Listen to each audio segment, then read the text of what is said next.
In a city known for excess, neon lights, fast money, and fleeting moments, Vicky Skerrett was the exception. Las Vegas had a way of chewing up dreams, spitting out distractions, and burying ambition beneath casinos and strip malls. But Vicky, she was different. She was focused, quiet, brilliant, and she had no interest in being part of the show.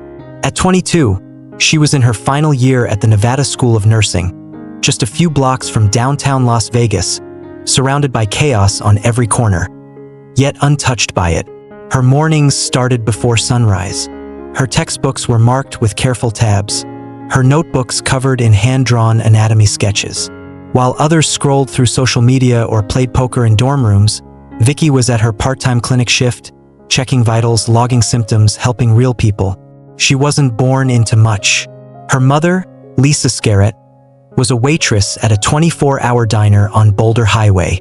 Her younger brother, Eli, was only 13 and already showing signs of anxiety that no child should carry. Their father had left when Vicky was 10. No note, just silence. It had been Lisa and the kids ever since. Vicky never complained. Not once. Not when their heat was shut off for 2 weeks during winter break.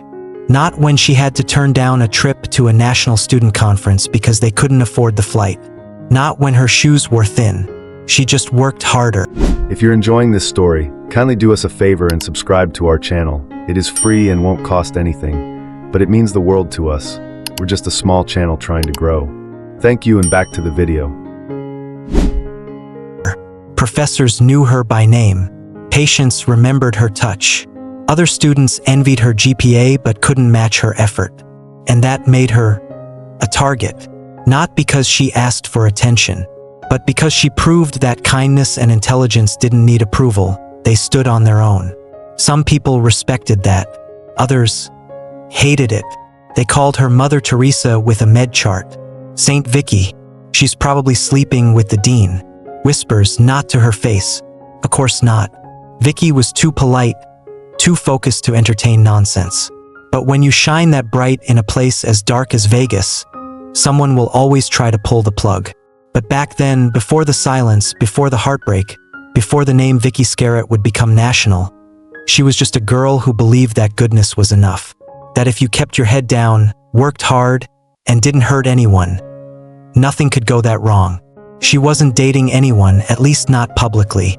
But those close to her noticed the late-night phone calls, the small, secretive smiles, the way she started wearing soft lip gloss instead of the usual chapstick. She was falling for someone, slowly, carefully, the way people who've been let down too many times often do. That someone was a transfer student named Aiden Rivera. He was quiet, polite, always wore black, transferred in from out of state, no one really knew where. Some said Colorado. Others guessed Oregon. He kept to himself mostly, except for one person, Vicky. They met during a group assignment in advanced pharmacology, where he didn't speak much but watched her constantly, not in a creepy way. Not then. It was admiration, or at least that's how it looked. He never asked for her number, never flirted, just showed up when she needed help carrying books, walked with her across campus when the sun set early, stood outside during her clinic breaks even when he had nowhere to be. Vicky never told anyone the full details, but those closest to her knew it became real. For a time, she was happy. She once told her roommate, "He listens to me like what I say actually matters." And in a city where no one hears anything but slot machines and themselves, that meant something. But not all masks hide cruelty at first glance. Some wear patience. Some mimic love. Because Aiden Rivera wasn't who he said he was. Not completely. He was keeping a secret that would unravel everything they built. A secret that, when discovered, would break something inside Vicky.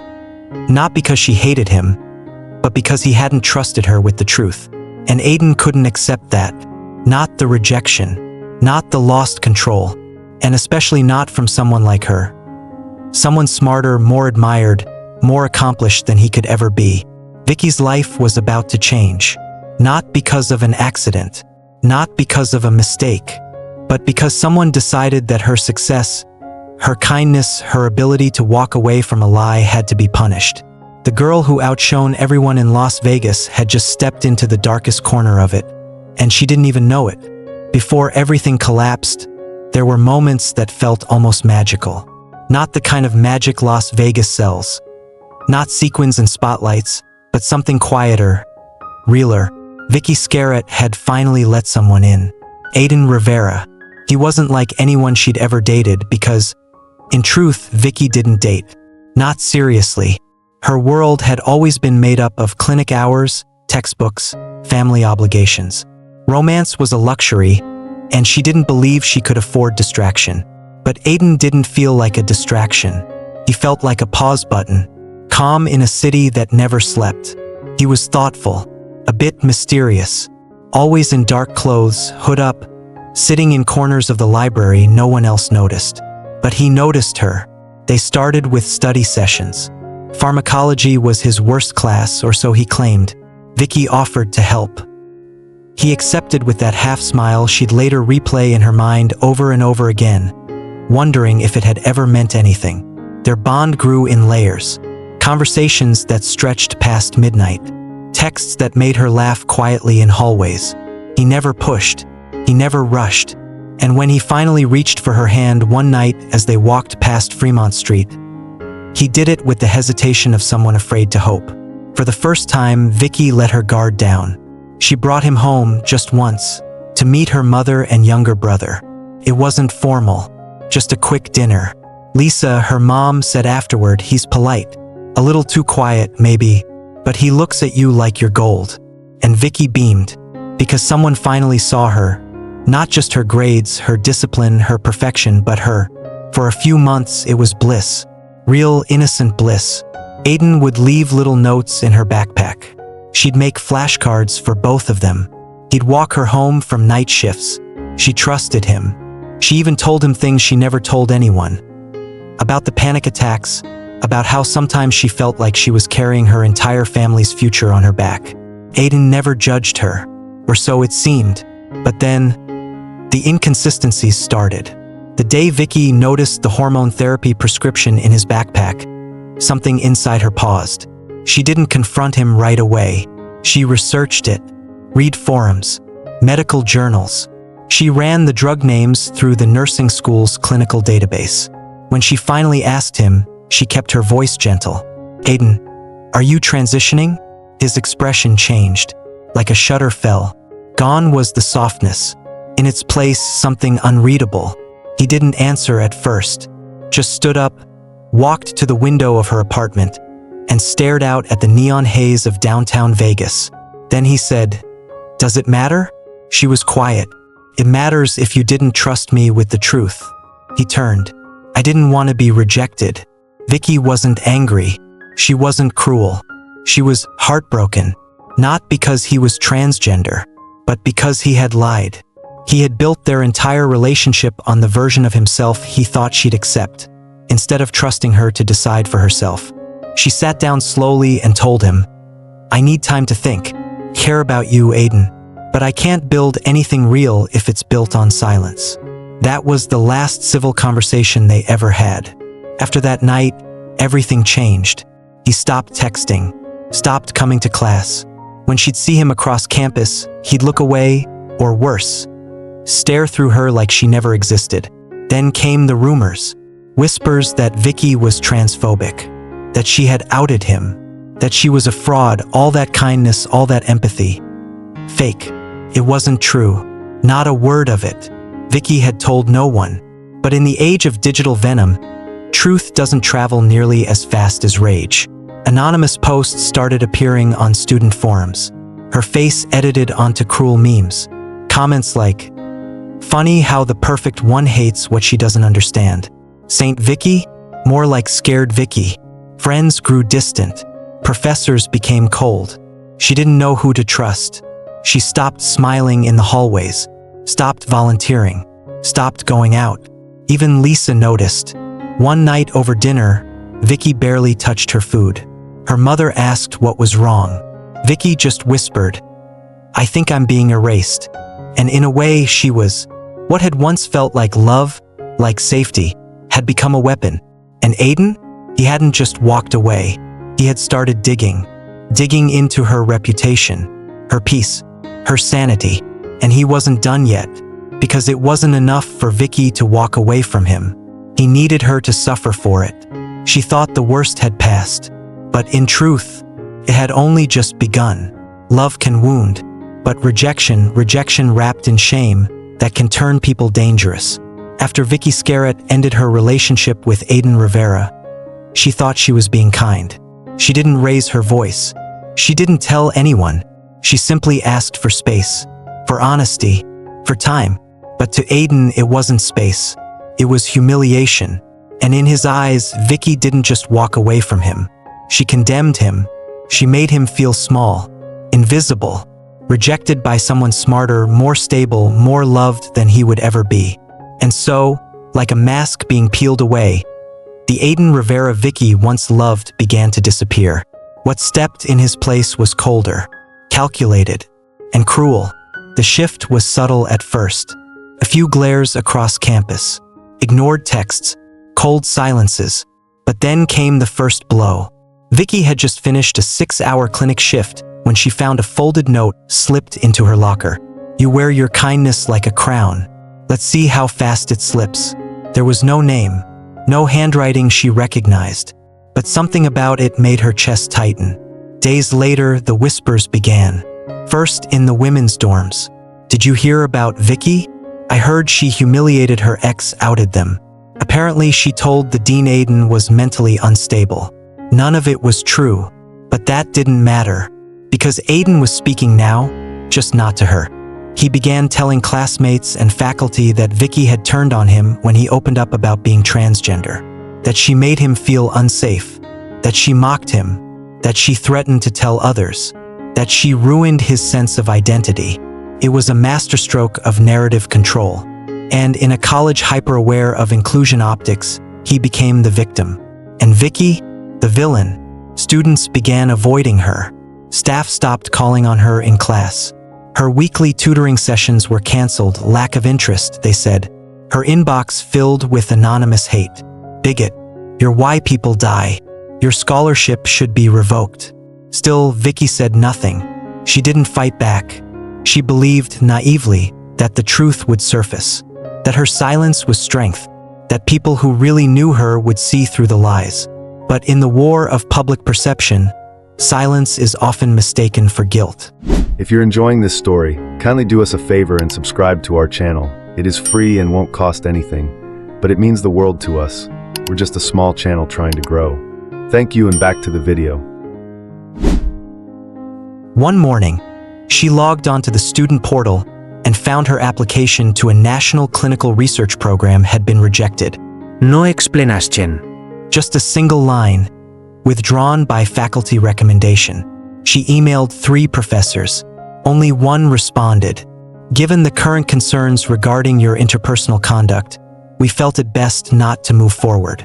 Vicky stared at the screen for a long time. The world she'd built, the future she'd spent years chasing, was collapsing.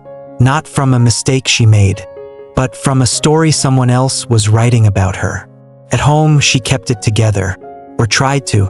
Her mother, Lisa, began noticing the signs. The quiet dinners, the trembling hands. The nights Vicky would sit in her bedroom, staring at the floor, like she was waiting for something to break. Then one day it did. Lisa came home from her shift to find their living room window shattered.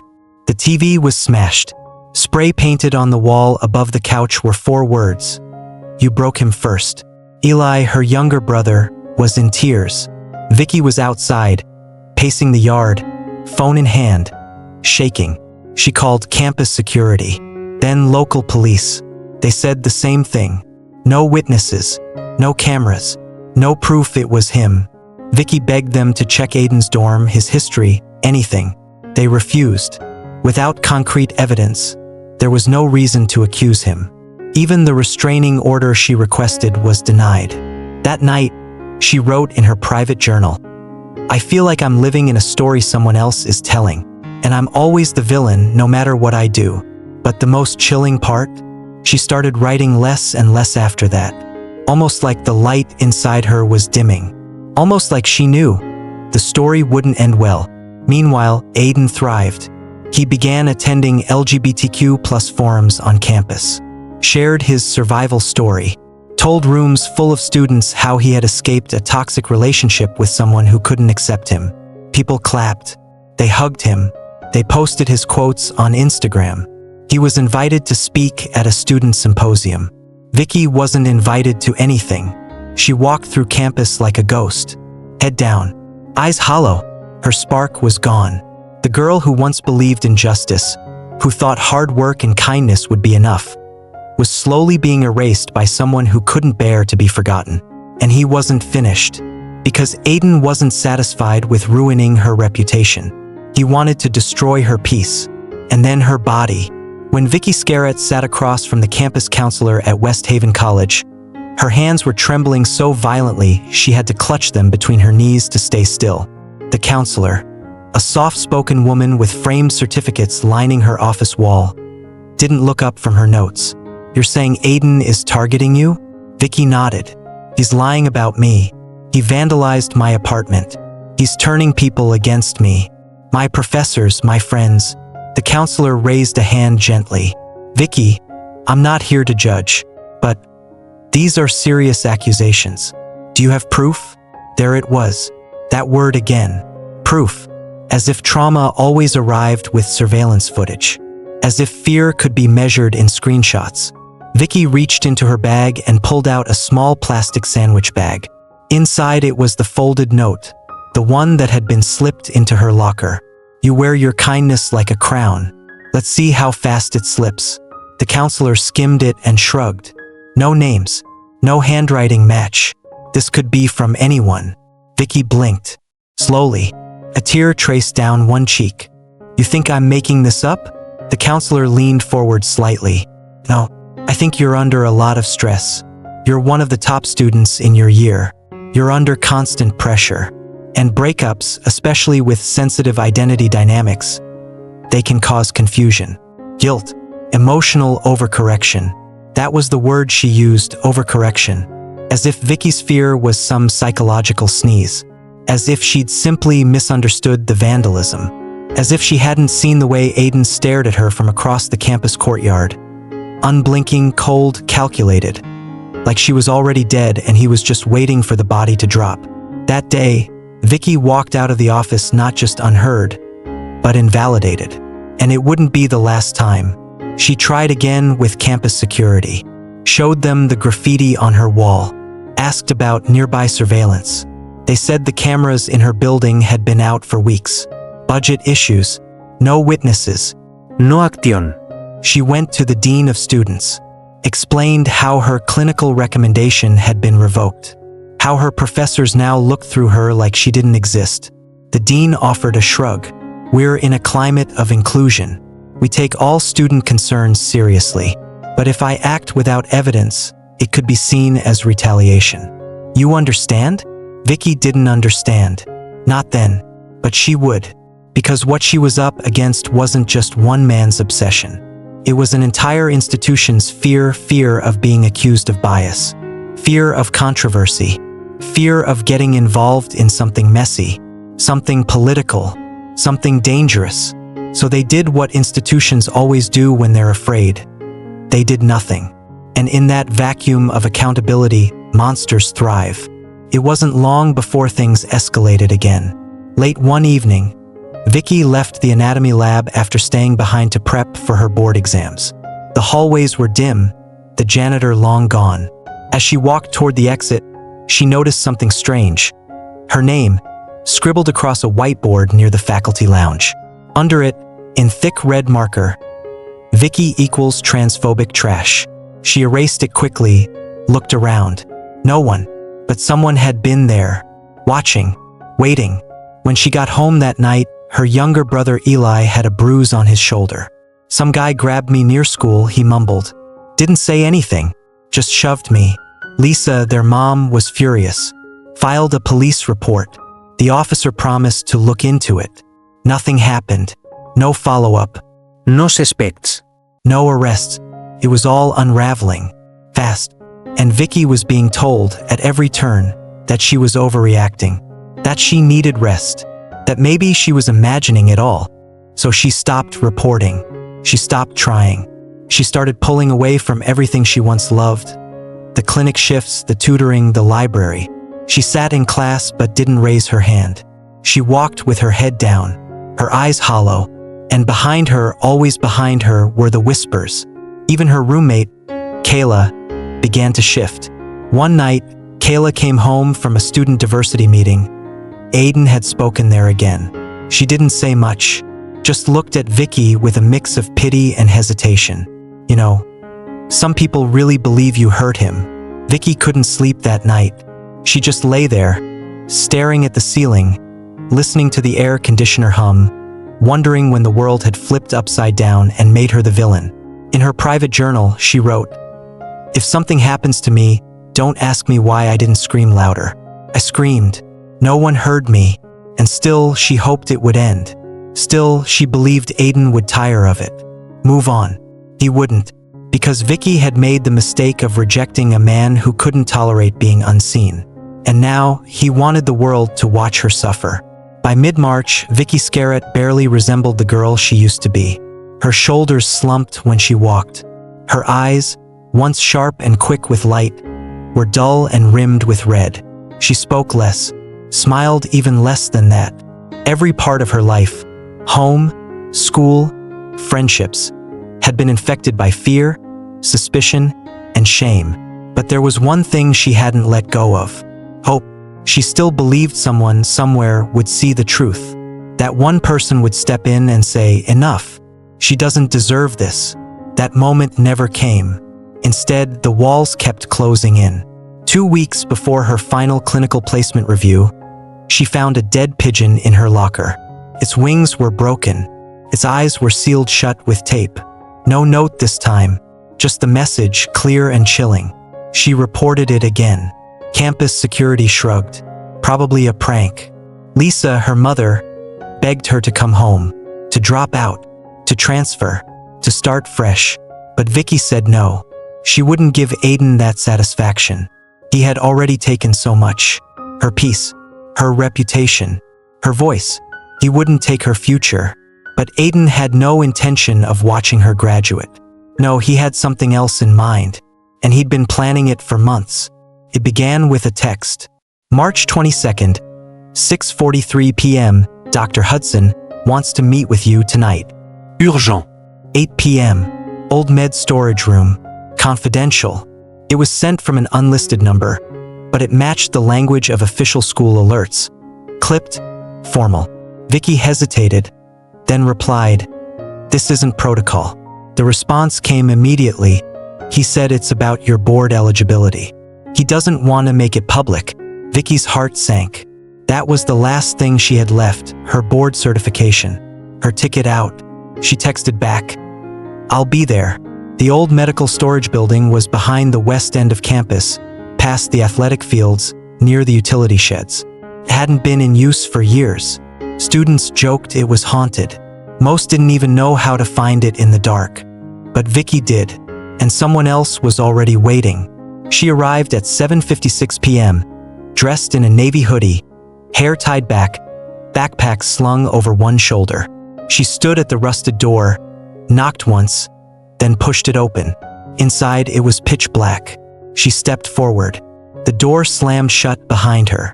No one knows exactly what happened in that room.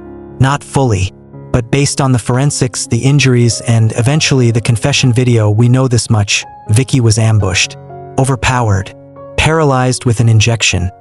A compound that numbed her muscles but left her fully conscious.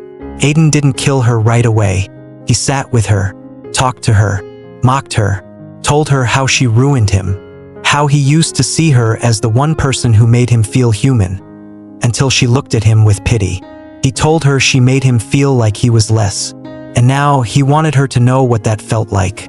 He burned her textbooks in front of her, played voice notes she had sent during their relationship, read out her old texts like they were courtroom exhibits. He filmed everything. Then he looked into the lens and said, "She had the world's sympathy, and she threw it away. Now let's see what they say when her voice is gone." And then, he injected her a second time. this time with potassium chloride, the same drug used in lethal injections. Vicky's heart stopped in less than 90 seconds. She died unable to move, unable to cry out, alone, in the dark, in a forgotten room. Her body was found 14 hours later by a janitor who smelled smoke from the trash can where Aiden had tried to burn her ID badge. The official time of death was recorded as 8:37 p.m. Her phone was never recovered, but her journal, the one she hid in the false ceiling of her dorm closet, would tell investigators everything. And something else would, too. Aiden uploaded the video. He shared it with a private group first, a radical online community that championed violent revenge against cis oppression. The file leaked within 48 hours, and the nation at last woke up. But for Vicky Skerrett, there would be no second chances, no redemption arc, no apology that could bring her back. She trusted someone. She walked into a trap. And in a system designed to protect everyone except her, no one stopped it. The trap was set, and she was the bait. Vicky Skerrett's body was discovered at 9:04 the next morning. It was a janitor who found her. He'd gone to the old medical storage building to investigate a burnt smell coming through the wall vents. When he opened the rusted door, the air was heavy, chemical, sharp, wrong. At first, he thought it was a prank, some student project gone wrong. Then he saw her shoes, still neatly placed by the wall, like she had taken them off before lying down. But Vicky hadn't lied down. She'd been left, abandoned, face up, hands limp, skin pale, eyes slightly open, glassy, like she had been looking for help even after the light left her. The janitor backed out slowly, dialed 911, but by the time the paramedics arrived, the building was already filling with faculty, students, and whispers. Vicky Skerrett was dead, and no one knew how to explain it. At first, the police treated it like a suicide. She'd been under pressure, reclusive, recently accused of bias in a sensitive student matter. They found an empty syringe and potassium chloride in the trash. Her phone was missing, her laptop wiped. It all lined up, if you were willing to look away from everything that didn't. But Vicky's mother, Lisa, wasn't. She stormed into the dean's office hours after receiving the call. Grief hadn't even had time to settle. Her voice shook with fury. Her eyes were swollen, but clear. My daughter didn't kill herself. She was murdered, and you let it happen. The dean didn't respond, didn't offer condolences, didn't apologize, just said, "We are cooperating with authorities." Authorities who, at that point, had done nothing. Vicky's dorm room wasn't sealed. Her belongings were not collected. Her private journal was found 2 days later by her younger brother Eli, hidden above the closet shelf, in a shoebox marked winter gloves. Inside were entries dating back months. Meticulous, emotional, terrified. She had written about the threats, the vandalism, the attacks, the counselor visits, the whiteboard messages, the pigeon. She even wrote about the fake text that lured her to the storage building. "If I don't come back, someone tricked me. Someone planned this. I don't want to die, but I don't feel safe anywhere." Those words changed everything. The journal leaked to a local reporter, someone who had once interviewed Vicky for a nursing student feature. She published an article titled, "She Warned Everyone." No one listened, and suddenly, silence wasn't safe anymore. Students began speaking up. A classmate shared how Vicky had once confided in her about a boyfriend who turned vengeful. Another admitted seeing hateful notes in the women's bathroom weeks before Vicky's death. A few quietly confessed that they hadn't believed her, not because they thought she was lying, but because believing her meant doing something. And most people weren't ready for that. The news spread fast. National outlets picked it up, but the headlines were sanitized. Nursing student found dead on campus. Online harassment cited in Vegas student tragedy. Death sparks gender safety debate at Nevada College. Not murder, not premeditated, not targeted violence, just another tragedy. If you're enjoying this story, kindly do us a favor and subscribe to our channel. It is free and won't cost anything, but it means the world to us. We're just a small channel trying to grow. Thank you, and back to the video. Meanwhile, West Haven College released a statement. "We mourn the loss of Vicky Skerrett, a promising student with a bright future. The institution is conducting a thorough review of our wellness resources and student safety protocols." No mention of her repeated reports. No mention of the ignored vandalism, the denied restraining order, or the counselor who told her she was overcorrecting. No mention of Aiden Rivera, because at that point he was gone, disappeared, deleted social media, dropped out, left town, no forwarding address. And yet, investigators found his fingerprints on the syringe, found Vicky's hair on a jacket in his dorm closet, found a burner phone registered to a fake name, the same number that sent Vicky the text that lured her to the lab. It took 2 weeks for them to officially name Aiden Rivera as a suspect. And by then, he had already crossed state lines. In the weeks that followed, Lisa Skerrett buried her daughter in a simple pine casket, paid for in part by local donations and a GoFundMe that raised $19,200 in 2 days. Vicky's classmates held a candlelight vigil near the fountain where she used to sit between lectures. Some wept, some stayed silent. Others stood with signs that read, "She spoke." They ignored. You don't need proof to protect a life. Silence is violence. But even then, the college remained quiet. No resignations. No policy changes. Because Las Vegas, the city that never sleeps, chose to look away. It was easier to blame pressure, stress, emotional confusion. It was easier to say we didn't know. But Vicky did. She knew she was being hunted. She knew her story wouldn't be believed until it ended in blood. She knew the trap was being set. And now, a city that turned its back was forced to face her.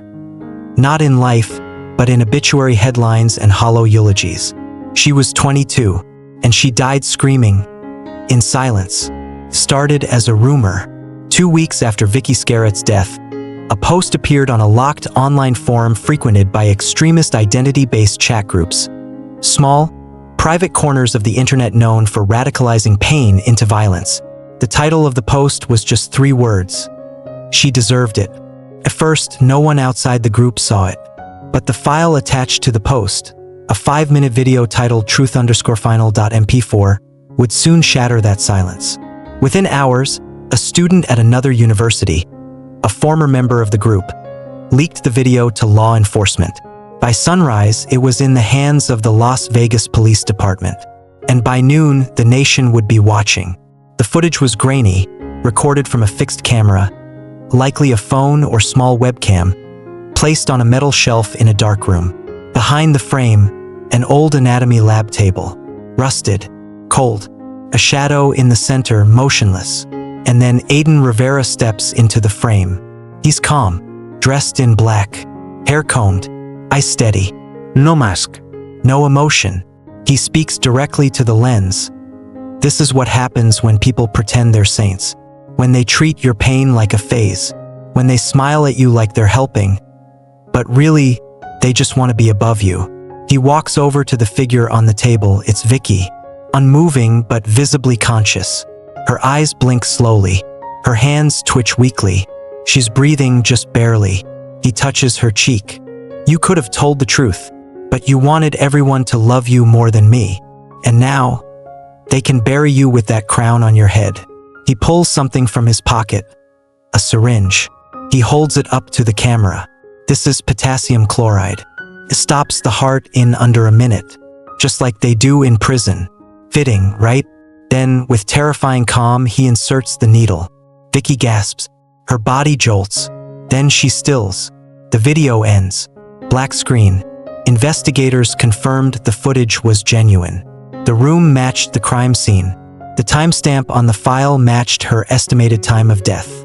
And in the background of the final frame, just before it cuts to black, they spotted something else. A second pair of shoes, standing in the shadows, motionless, meaning Aiden hadn't acted alone. The recording, once verified, was shown to Vicky's mother, Lisa, behind closed doors. She collapsed before it even finished. The next day, she released a statement to the press. My daughter died begging for help, not just in that room but every day before it. And the world turned its back. Now you know the truth. What are you going to do about it? The video went public within 48 hours, edited for legal reasons, but enough remained to turn speculation into outrage. Hashtags trended. Memorial murals were painted on university walls across the country. Candlelight vigils turned into protest marches. But in Las Vegas, Aiden was gone. A multi-agency manhunt was launched. U.S. Marshals, FBI Cyber Division, Homeland Security. They traced his last known location to a rented storage unit outside Henderson, where they found discarded burner phones, hormone vials, printed photographs of Vicky, some with her eyes scratched out, and notebooks filled with unhinged, rambling entries. One page read, "She was built to shine. I was built to burn. So I took the light." But there was something even more disturbing. A list, titled, "If She Survives." Underneath were 7 names: faculty, classmates, her mother, her roommate, and her younger brother Eli. This wasn't just revenge. It was a manifesto. Meanwhile, investigators identified the second person in the video. Her name was Sadie Vaughn, a nursing student at a community college 2 hours north of Las Vegas. She had once been expelled for threatening a classmate, later moved online, and was last seen attending an underground forum Aiden frequented. Her parents hadn't seen her in months. An arrest warrant was issued. By April 14th, Sadie was taken into custody at a gas station in Utah. She didn't resist, just stared ahead and whispered. She had to learn. When asked if she had helped Aiden kill Vicky, she said, "No, I just watched." But that was enough.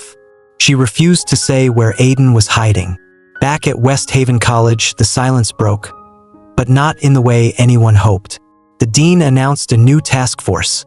The counselor who dismissed Vicky quietly resigned. Campus security installed new cameras. A diversity and inclusion seminar was mandated for all students and faculty. It felt performative. Too late. Students protested. Some wore Vicky's name on their medical scrubs. Others left school altogether. Lisa filed a $12 million lawsuit against the college for willful negligence. And in every court hearing, vigil, and interview, one phrase kept returning, again and again. She warned them. The recording had finally made people listen. But it didn't bring peace, because Aiden was still out there, somewhere, and now he had nothing left to lose. For 3 weeks after the recording leaked, Aiden Rivera became a ghost. No phone, no credit card trail, no digital footprint. He had prepared for this, vanished before authorities even knew he was the prime suspect. No known family connections outside the state.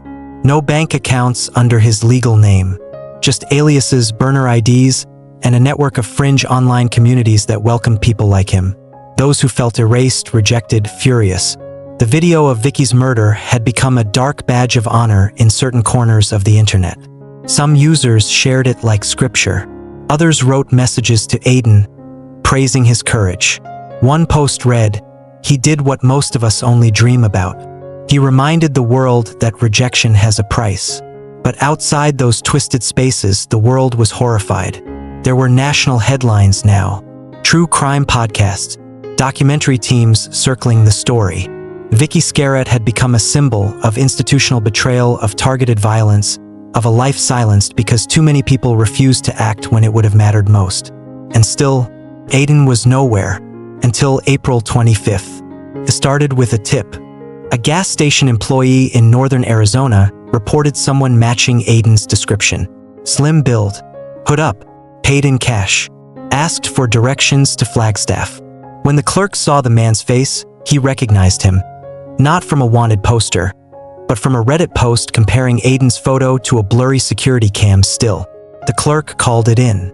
By the time authorities reached the station, Aiden was gone. But he had left behind a pack of cigarettes and a receipt. On the back of the receipt, investigators found a note scribbled in pencil.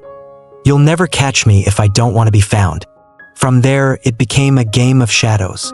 Surveillance footage placed Aiden in 3 different towns over the next week. Always alone, always just ahead of the search. He slept in abandoned cabins, paid for gas with rolled quarters, and used preloaded gift cards to avoid detection. What finally broke the case wasn't a sighting. It was a mistake. On April 30th, Aiden logged into a secure server on a stolen laptop at a public library in Cedar City, Utah. He used a VPN, masked his IP, cleared the cookies. But what he didn't know was that the laptop had been previously flagged by cybercrime investigators for connection to a domestic hate group forum. The moment he logged on, the FBI was notified. They traced the IP to a library branch near downtown Cedar City. Within 18 minutes, the building was surrounded. Aiden was inside. He didn't resist, didn't run. He simply stood when the officers entered, raised his hands, didn't speak. No emotion. No fear, no satisfaction. When they read him his rights, he smiled faintly and said, "She should have stayed quiet." It was the first and last thing he said for the next 72 hours. Authorities recovered his backpack.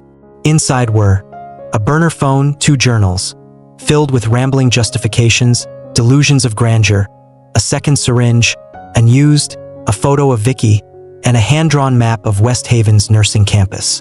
One corner of the map was labeled Phase 2. There were red circles drawn over 4 locations: the dean's office, the counseling center, the security office, and the student union. They found a flash drive too. On it, a series of voice recordings. Aiden speaking into the void, rambling about betrayal, about legacy, about how he wanted to be remembered. He described Vicky as a false saint, a symbol of the system, a pretty lie. One clip ended with, "If you listen long enough, even angels sound arrogant." The trial date was fast-tracked. The evidence was overwhelming. The video, the journal, the syringe, the motive, the planning. Sadie Vaughn, his accomplice, agreed to testify in exchange for a reduced sentence. She told the court how Aiden manipulated her, fed her rage, convinced her they were liberating the world from hypocrisy. She confessed to being present the night Vicky was killed, holding the door shut as Aiden injected her. The jury deliberated for less than 2 hours.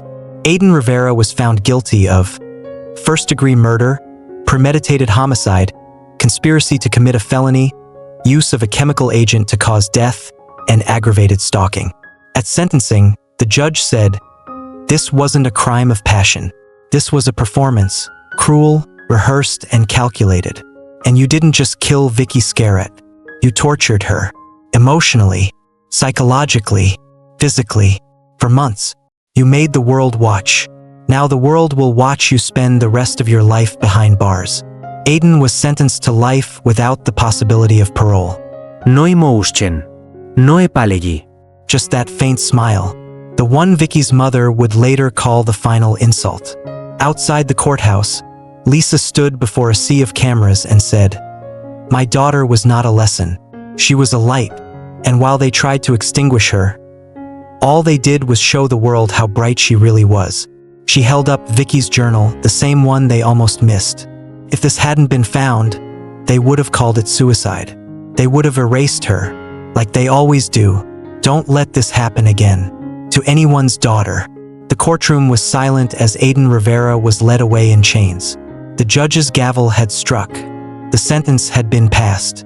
And still, it didn't feel like justice, because Vicky Skerrett wasn't walking out of that courthouse. She wasn't applying for fellowships. She wasn't helping her brother with his math homework or wrapping her mother in one of her long, nervous hugs after finals week. She was gone, and all that remained was the echo of her story, raw, unfinished, and burning in the hearts of those who had finally opened their eyes far too late. In the months that followed Aiden's sentencing, West Haven College became a symbol of failure and, reluctantly, of reform. The entire administration was overhauled. The dean resigned. The head of security was replaced. The campus counseling center underwent a full audit and retraining initiative. A new position was created, student advocacy coordinator, tasked solely with protecting students who felt unsafe, no matter how politically uncomfortable their claims might be. But those were just patches on a gaping wound. Lisa Skerrett, Vicky's mother, was still fighting. She testified before the Nevada State Legislature, pushing for what would become known as Vicky's Law, a bill mandating that all colleges receiving public funding log and respond to all harassment reports within 48 hours, provide documented proof of investigative steps taken, and guarantee protective oversight for students targeted by digital or identity-based violence. Passed unanimously, because by then, everyone knew. Vicky's name became more than a hashtag. She became a case study in criminal justice courses. Her journal, carefully redacted and published posthumously, became part of a national conversation about the cost of disbelief, the weaponization of identity, and the psychological toll of systemic silence. Her former classmates organized a scholarship in her name, awarded each year to a student who exemplifies resilience in the face of adversity. It's called the Skerrett Light Fund. Its motto, speak even when they tell you it's safer not to. But not all wounds could be rewritten into progress. Vicky's younger brother, Eli, dropped out of school for nearly a year. He no longer smiled like he used to. He stopped playing video games, stopped drawing. He once told a therapist, "The bad guy didn't come in the night. He came in the day." And no one believed us. Lisa still wakes up at 3 a.m. sometimes, convinced she hears Vicky pacing in the hallway, the sound of her studying, whispering flashcard answers into the dark. Some scars don't heal. They just learn to breathe around the pain. And yet, Vicky's voice never disappeared. It lives in the video tributes made by classmates she once helped pass their finals. It lives in the mural outside the nursing building. A painting of her, head high, journal in hand, surrounded by white lilies and a quote from her own writing. "If the light goes out, carry what's left." It lives in every girl who speaks up now, every student who refuses to stay quiet, every counselor who listens harder, every friend who takes a warning seriously instead of dismissing it as drama. It lives in us, the witnesses, because this story wasn't about sensational violence. It was about neglect, complicity, and a girl who deserved to be protected before it was too late. A year later, on the anniversary of Vicky's death, Lisa held a small memorial at the steps of the old medical storage building, now permanently closed and sealed. She read from Vicky's journal. She spoke to a crowd of nearly 200 people, students, activists, professors, and strangers who had followed Vicky's story from across the country. With tears in her eyes, Lisa said, "I used to think my daughter was quiet, but the truth is, she was screaming the whole time. We just didn't listen loudly enough. And so we leave the story not with resolution, but with reminders to pay attention, to take threats seriously, to hold institutions accountable, to see the quiet ones before they're gone. Because the next Vicky could already be among us. In the hallway, in the dorm, in the classroom, in the inbox filled with ignored cries for help. And maybe next time, we'll catch the danger before it turns to morning."